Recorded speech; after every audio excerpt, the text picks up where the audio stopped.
দেখেন এইখানে এই যে স্টক, এখানে হচ্ছে আপনি স্টকে যা যা আছে সেগুলো আপনি দেখতে পারবেন। এরপরে আসছে হচ্ছে ক্রয়, মানে আপনি যেই পারচেস করবেন আপনার সাপ্লায়ার থেকে বা কোম্পানি থেকে, তো তাদের থেকে আপনি এটা নিলেন। এরপরে আসছে হচ্ছে বিক্রয়, আপনি যেই প্রোডাক্টটা কাস্টমারকে সেল করবেন সেটা হচ্ছে আপনার বিক্রয়ে আসছে। এরপরে আসছে হচ্ছে স্টক অ্যালার্ট, আপনি আপনার কতটুকু প্রোডাক্ট আছে, 5টা 10টা 20টা, আপনি যেটাই আছে আপনি এখান থেকে সেটা সার্চ করে খুঁজে বের করতে পারবেন।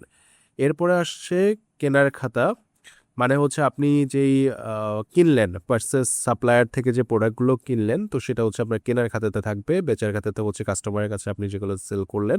এখানের মধ্যেই কিন্তু আপনি রিফান্ড অংশটাও পাবেন, যে আপনার প্রোডাক্ট হয়তো বা 7 দিনের পলিসিতে বা 30 ডেজের পলিসিতে আপনার রিফান্ড হবে, তো সেটা এখান থেকে আপনি পাবেন। আপনি নিজেও রিফান্ড করতে পারবেন, আবার কাস্টমারকেও আপনি রিফান্ড করতে পারবেন। ওই টাকা এটা কিন্তু আপনার স্টকে থেকে আবার চলে আসবে যখন রিফান্ড হয়ে যাবে। বাকি ক্রয় বলতে আপনি যখন সাপ্লায়ার থেকে নিছেন, আপনার বাকি নিয়েছি যেটা, সেটা হচ্ছে আপনার এই যে এই অংশে যে বাকি নিয়েছি আমি, এখানে কিন্তু মাস দিন এগুলো আপনি দেখতে পারবেন, যে আমার আজকের দিনে কত টাকা বাকি, কত টাকা দিয়েছি বা নিয়েছি, কত টাকা বিক্রি হয়েছে, স্টক ব্যালেন্স কত, এইগুলো মাস এবং দিনে আপনি দেখতে পারবেন এখান থেকেই। আর এই যেটা আমি বলছিলাম যে বাকি ক্রয়, যখন সাপ্লায়ার থেকে পার্সেসের সময়, মানে ক্রয়ের সময় যে বাকিটা সেটা আপনি এখানে থেকে পাবেন। আর বিক্রয় যেটা বাকি বিক্রয়, সেটা হচ্ছে আপনি কাস্টমারের থেকে যেটা পাবেন। এটা গেল। লোন হিসাব হচ্ছে আপনার কত টাকা আপনি নিয়েছেন, কাস্টমার হইতে পারে, সাপ্লায়ার হইতে পারে, বা গ্রাহক কি বলে কর্মচারী হইতে পারে, স্টাফ কর্মচারী হইতে পারে, বা আপনার পার্সোনাল হোম লোন, যেটা মানে আপনি দেনা পাওনার একটা হিসাব, আপনার পার্সোনাল যে বিষয়গুলো সেগুলো আপনি এখানে লোন হিসাবের মধ্যে রাখতে পারবেন। আপনি নিট কেনা বেচা মানে সরি দেনা পাওনার নিট অবস্থাটাও আপনি কিন্তু এই যে এখান থেকে পাবেন। এই যে নিট অবস্থা কেমন কি, নিট পাওনা হচ্ছে 11,500, আমি মোট দেনা আছি হচ্ছে 1,650 টাকা, মোট পাওনা হচ্ছে এই যে টোটাল হিসাবটা এখানে স্যার আপনি দেখতে পারবেন, পরিশোধিত বকেয়া সব এখানে আপনি পাবেন। আচ্ছা, আমি এক এক করে যাই। এরপরে আসছে হচ্ছে ব্যবসায়ের রিপোর্ট, আপনি স্টকের রিপোর্ট, ক্রয় রিপোর্ট, আপনি লাভ ক্ষতি একদম নিট যেটা সেটা আপনি পেয়ে যাবেন। কাস্টমার রিপোর্ট পাবেন, সব কিছু স্যার আপনি এখানে পেয়ে যাবেন, যে ট্রায়াল ব্যালেন্স রিপোর্ট সব কিছু এখান থেকে পেয়ে যাবে।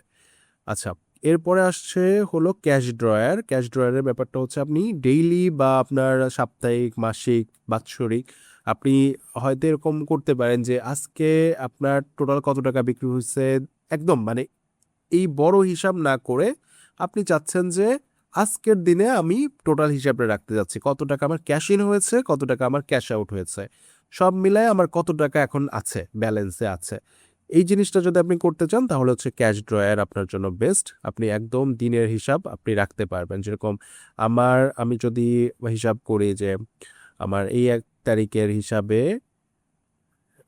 এরকম যদি আমি করে আমার কি কোনো কেনাবেচা হয়েছে কিনা, যে হইলেও কত টাকার হয়েছে, তো এইখানে আমার আসলে কোনো কেনাবেচা আমি কোনো কিছু এন্ট্রি দিই নাই, যে কারণে আমার এখানে নির্বাচিত ব্যালেন্স 0। এরকম ভাবে আমি যখন সকল তারিখ দিচ্ছি যে আমার বর্তমান ব্যালেন্স 8,800, কত টাকা থেকে কত দিন থেকে কত দিন, এটা কিন্তু আমি এই যে ফিল্টার করে করতে পারবো। তা আমার জাস্ট আসলে টেস্ট বেসিসে, তো এই জন্য তো আমার এখানে অত ডাটা নেই। তো এটা করতে হলে যে যুক্ত করুন, এখানে ক্লিক করে আপনি ক্যাশ ইন করছেন নাকি ক্যাশ আউট করছেন, এই জিনিসগুলো। ঠিক আছে, এটা গেল। তারপর হচ্ছে কন্ট্যাক্ট, এগুলো হচ্ছে আপনার সাপ্লায়ার, গ্রাহক, কাস্টমার, সাপ্লায়ার, এনাদের সমস্ত ফোন নাম্বার, কল দিতে পারবেন, SMS এর ব্যাপারগুলো এখানে আছে। এই গেল স্যার টোটাল এই হোম পেজের সার্ভেটা আমরা করলাম। আর এই যে আরোতে যদি আসি, মেনুতে যদি আসি, তাহলে ক্যাটাগরি, সাব ক্যাটাগরি, ইউনিট এগুলো আছে। মেয়াদ চলে গেলে আপনি প্রোডাক্ট সেগুলো দেখতে পারবেন, মেয়াদ উত্তীর্ণ প্রোডাক্ট, ওয়ারেন্টিযুক্ত প্রোডাক্ট থাকতে দেখতে পারবেন। বিক্রয়ের মধ্যে আছে ক্রেতার তালিকা, ফেরতকৃত যেগুলো আছে, এখান থেকে আপনি পাবেন যে আয় সংক্রান্ত, মানে আপনি এন্ট্রি দিতে পারেন আপনার কোন কোন খাত থেকে আয় আসছে। খরচ আপনি দিতে পারেন, যেরকম আপনার ট্রান্সপোর্টেশন কস্ট, আপনার electricity bill, utility bill, gas bill, wifi bill. হ্যাঁ, এই জিনিসগুলো আপনি এখানে রাখতে পারেন।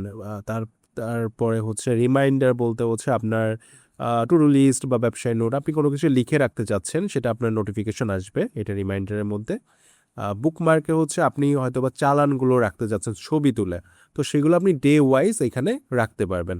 ডে ওয়াইজ আপনি এরকম ছবি তুলে রাখতে পারবেন এবং সেগুলো পিডিএফ করে আপনি আপনার মতো করে প্রিন্ট করে রাখতে পারেন। পরবর্তীতে আপনি যদি মনে করেন যে না আমার এগুলো দরকার আছে, আপনি পিডিএফ করে রাখতে পারেন, আপনি প্রিন্ট করে রাখতে পারেন। এই অপশনগুলো আছে স্যার।